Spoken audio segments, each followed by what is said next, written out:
अस्सलाम वालेकुम। उम्मीद करता हूँ आप सब खैरियत से होंगे। आज का हमारा लेक्चर जो है वो अकाउंटिंग के कुछ जनरल टर्म्स हैं जो आज हम सीखेंगे। बहुत आने वाला क्वेश्चंस, बहुत ही पेपर में पूछने वाला इम्पोर्टेंट लॉन्ग क्वेश्चन जो है वो आज हम डिस्कस करेंगे। वीडियो को लास्ट तक देखते रहिएगा। सो आज का हमारा क्वेश्चन है how to enter journal entries, the concept of debit and credit. Debit उस चीज़ को कहते हैं दैट गोज़, जो हमारे अकाउंट से जा रही है।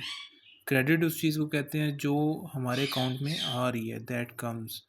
तो इन दोनों का फ़र्क जो है वो हमेशा याद रखना है। इनकी कोई डेफिनेशंस नहीं होती, इनको जो है एक जनरल कॉन्सेप्ट है, बस वो जहन में रखना होता है। बाकी कोई इतनी इम्पोर्टेंट चीज़ नहीं है इनकी कि जो है बहुत कोई रॉकेट साइंस हो।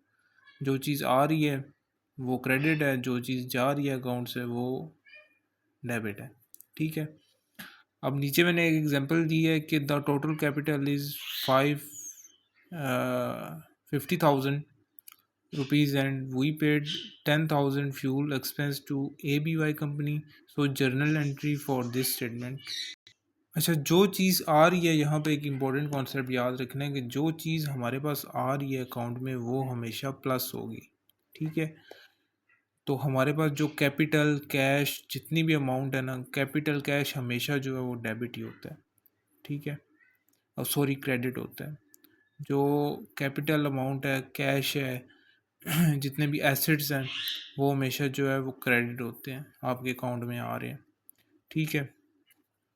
तो इसमें जो कह रहे हैं कि 50,000 हमारे अकाउंट में आया है, कैपिटल है हमारा, सरमाया है जो, तो वो जो है वो कैश की सूरत में होगा। इंडीड के कैश की सूरत में होगा कैपिटल जो है। या फिर किसी गोल्ड की सूरत में, इधर गोल्ड भी लिख सकते हैं, किसी भी सूरत में। अब मैंने यहाँ पे मेंशन नहीं किया, तो मैंने एक बेसिक कॉन्सेप्ट कैपिटल का दिया है, तो मैं उसको कैश में ले रहा हूँ। तो कैश जो हमारे पास 50,000 जो है क्रेडिट में आ गई। फिर उसने बोला कि उसमें उसी कैश में से जो है हमने पेड 10,000 फ्यूल एक्सपेंस जो है वो पेड किया है। तो वो जो है हमारा 10,000 वो डेबिट में आएगा। डेबिट में क्यों आएगा? जो चीज़ हमारे अकाउंट से जा रही है वो डेबिट है। तो 10,000 जो है वो डेबिट है। तो अगर माइनस लिखते हैं तो मैथ्स में हम माइनस लिखते हैं, लेकिन अकाउंटिंग में जो है हम ब्रैकेट्स लगा देते हैं। जिस चीज़ के साथ ब्रैकेट आ जाए नंबर के साथ, वो समझे माइनस हो रहा है। तो अकाउंटिंग में जो है वो ये टर्म याद रखनी है। फिर साथ ही उसने अगली टर्म में बोला है कि and then account payable is 500 and account receivable is 40,000। Account payable होती है जो अमाउंट हमने जो है इन फ्यूचर पे करनी होती है किसी को। हमने जो है फॉर एग्जांपल हमने कोई बिल है, बिजली का जिस तरह बिल होता है, तो हमने जो है वो पे करना है फ्यूचर में। तो वो जो है अकाउंट पेएबल है। या किसी को उससे कोई चेक पेमेंट करनी है, चेक कोई हमने लिख के दिया हुआ है, लेकिन वो अकाउंट से पेमेंट जो है वो कुछ दिनों बाद होगी, 10 दिन बाद होगी।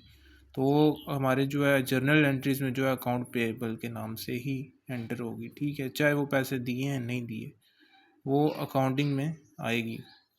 जनरल एंट्रीज में जो है वो लाजमी लिखी जाएगी। फिर अकाउंट रिसीवेबल वो अमाउंट होती है जो हमने किसी से रिसीव करना होती है। फॉर एग्जांपल हमने इन टर्म ऑफ बिजनेस हमने किसी को जो है वो कोई चीज़, कोई रॉ मटेरियल वगैरह हमने जो है वो डिलीवर की है, और उसने बोला कि मैं तुम्हें जो है 10 दिन बाद पेमेंट करूँगा।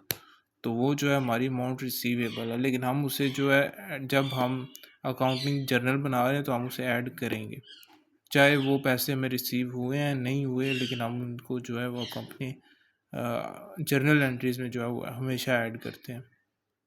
तो उसने बोला है कि अकाउंट पेएबल जो है वो 500 के है और रिसीवेबल जो है वो 40,000 है, 40,000। तो वही कैश 50,000 थी, फिर फ्यूल एक्सपेंस 10,000 था। फिर अकाउंट पेएबल जो है वो पेएबल हमेशा माइनस होंगे आपके अकाउंट से कि आपने देने हैं, तो वो जो है डेबिट में जाएंगे 500। फिर उसने बोला अकाउंट रिसीवेबल है जो वो 40,000 है, तो वो हमारे अकाउंट में प्लस होगा क्योंकि वो हमारे अकाउंट में क्रेडिट होगा, हमारे पास आएगा। तो ये 50 और 40 जो 90,000 हो गए, और ये 10 और 500 10,500। फिर उसने जो है वो मैंने यहाँ पे स्टेटमेंट नहीं लिखी, लेकिन जो बिल एक्सपेंस है कार रेंट है और सैलरीज हैं। उसने बोला कि 50,000 जो है वो हमने जो है बिल एक्सपेंस की है, सैलरीज जो है वो 10,000 की दिए हैं, वो सॉरी कार रेंट जो है 10,000 का दिया है और सैलरीज जो है 19,500 की दी है। यहाँ पे कोई चेंज नहीं है। तो इन सब टर्म्स को हमने जब ऐड किया वो 90,000 ही आया है, और ये हमारे पास पहले ही जो है 90,000 था। हमेशा याद रखना कि डेबिट क्रेडिट हमेशा सेम आता है। जहाँ पे आपका डेबिट क्रेडिट सेम आएगा वही आंसर आपका वैलिड होगा। अगर डेबिट क्रेडिट सेम नहीं आ रहा तो आपके यहाँ पे कोई क्यूरी है, यहाँ पे कोई मसला है, इस वजह से जो है आपका आंसर सेम नहीं आ रहा। तो आपने जो है तसल्ली से चेक करना है, कोई रॉकेट साइंस नहीं है, बस जो चीज़ आ रही है वो क्रेडिट होगी और जो चीज़ जा रही है वो डेबिट होगी। तो आज का ये कॉन्सेप्ट इतना काफ़ी है, और आप खुद से प्रैक्टिस करिए और अकाउंट को फॉलो और लाइक करिए।